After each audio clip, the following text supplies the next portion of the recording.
जो भी एएलपी और टेक्नीशियन की तैयारी कर रहे हैं और जितने लोग भी अलग अलग जगह कोर्स लिए उम्मीद लगाकर बैठे हैं कि मेरा नौकरी हो जाएगा, एक बात आप सभी से बोल रहा हूं, अपना भाई छोटा भाई जो भी पकड़कर जो भी मानकर समझना, मेरा बात आपकी भलाई के लिए बोल रहा हूं।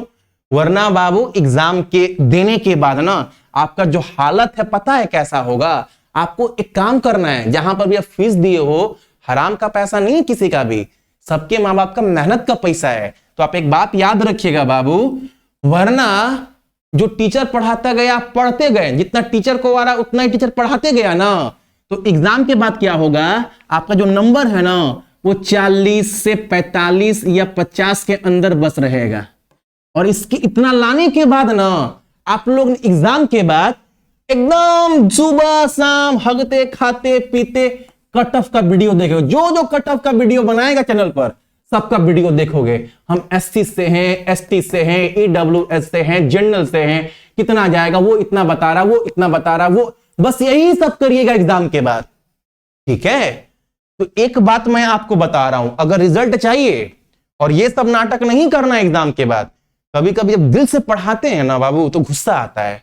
कल रात को रीजनिंग क्लास करवा रहे तो गुस्सा में ये बात बता दिए हम बच्चों लोग को। सोचे ना कि बहुत सारे बच्चों की ये बात ना हमको सेपरेट बताना चाहिए। जब दिल से पढ़ाते ना टॉपिक हार्ड भी, देखो बाबू अगर मैं रीजनिंग की बात करूं सिर्फ ना, क्योंकि कल रीजनिंग पढ़ा रहे थे बाबू, अगर आप कहीं पर भी कोर्स लिए हो, रीजनिंग पढ़ रहे हो ना, तो उस टीचर को बोलना, एक बात बोल रहे हैं, आप जब प्रीवियस ईयर पेपर खोलोगे ना तो आप देखिएगा एक बात कि अगर रीजनिंग में 22 क्वेश्चन रह रहा है ना बाबू, उसमें 12 से 13 क्वेश्चन ना वो क्वेश्चन है जितना भी डायग्राम वाला, नॉन वर्बल प्लस स्टेटमेंट कथन वाला जितना भी क्वेश्चन है वही पूछ रहा है। बाकी गिना चुना 4 5 6 7 जो टॉपिक पूछ रहा है जो आसान आसान है, और ये सब कर दे रहा है, ये सब मार दे रहा है। और ये जो कर आ रहा है ना, जब 75 क्वेश्चन किया तो मिला जुला कर काट पीट के 40 42 नंबर 45 नंबर आया। क्यों आया? क्योंकि जो मेरिट बनाने वाला नंबर है उस पर आप एग्जाम से पहले काम ही नहीं किए। आप एग्जाम से पहले किस पर मेहनत किए? जो पिछले 4-5 साल से एक एक टॉपिक पढ़ रहे हैं ना, direction, syllogism, calendar, clock, order ranking, paper cutting, analogy, number series, यही सब टॉपिक दोबारा से स्टार्ट कर रहे हो। तो आप जहां पर भी कोर्स लिए हो ना बाबू, पहले आप टीचर को बोलना, सुनिए यहां पर हम आपसे पढ़ने नहीं आए, रिजल्ट निकालने आए, इस उम्मीद से आए हैं, ठीक है। ये आप कितना भी आपका बड़ा नाम हो, आप आज के डेट में बच्चे सब्सक्राइबर देखकर, मुंह देखकर, भीड़ देखकर ना पढ़ते हैं। उनको पता भी नहीं होता है कि हम कहां जा रहे हैं, हमको कहां जाना है। ये सच्चाई बता रहा हूं, हकीकत बता रहा हूं, काला सच बता रहा हूं, वो कोई बताएगा नहीं बाबू। तो सबसे पहले बोलना, कहीं पर भी कोर्स लिए, आपको जो पढ़ा रहा है 2 महीना तक बस नोट भरे जा रहे हैं, अरे 2 साल पीछे खोल कर देखो ना, यही सब चीज पढ़ा हुआ है। बस आप अपना कॉपी खोल दो एक बार, देखो वही दिशा, वही क्लॉक, वही ऑर्डर रैंकिंग, यही सब पढ़ा है। तो टीचर को बोलना, 15-20 बच्चे जो भी पढ़ रहे हो ग्रुप बनाकर, सुनिए सर जी ये सब चीज हम लोग 2 साल 4 साल से बहुत देख लिए तमाशा, बहुत सीख लिए, अब वो क्वेश्चन कराओ जो एग्जाम में मेरिट बना रहा है, जो बहुत बच्चा छोड़ कर आ रहा है। जितने भी डायग्राम वाला टॉपिक है वर्बल वो कराओ, प्लस जितने भी कथन वाले टॉपिक हैं वो कराओ।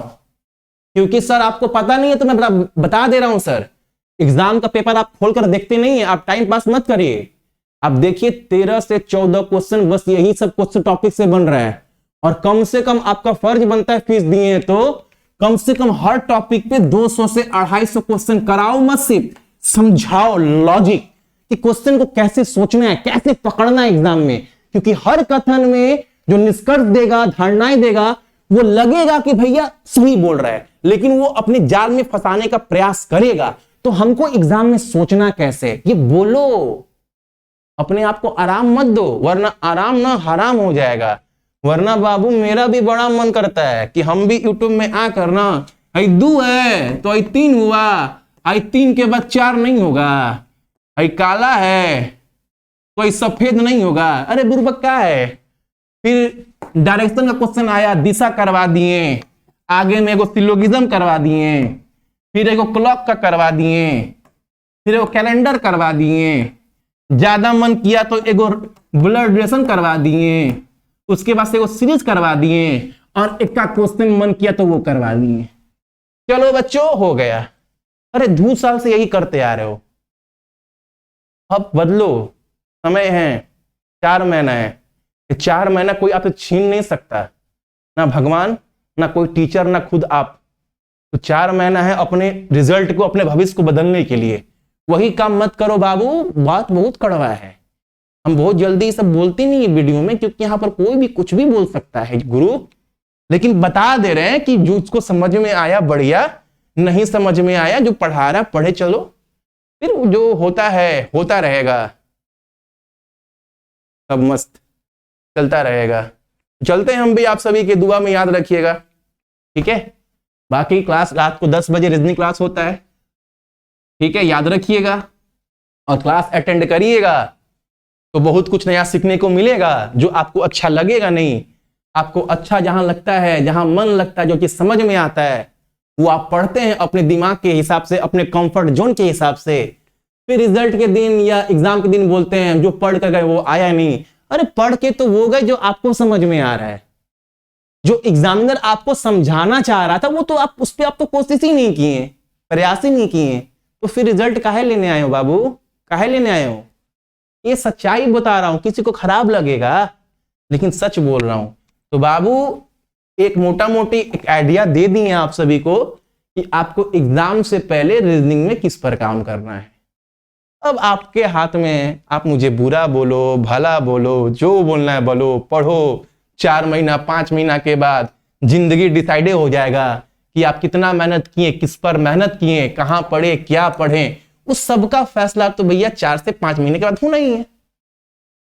वो तो कोई समय तो भैया कोई रोक सकता नहीं है, ना हम ना आप। और हम भी बस इतना गुस्सा में नहीं बाबू, किसी को बुराई नहीं करते हैं, हम भी बहुत हंसमुख मिजाज के आदमी हैं, लेकिन जब दिल से पढ़ाते हैं ना तो गुस्सा आता है।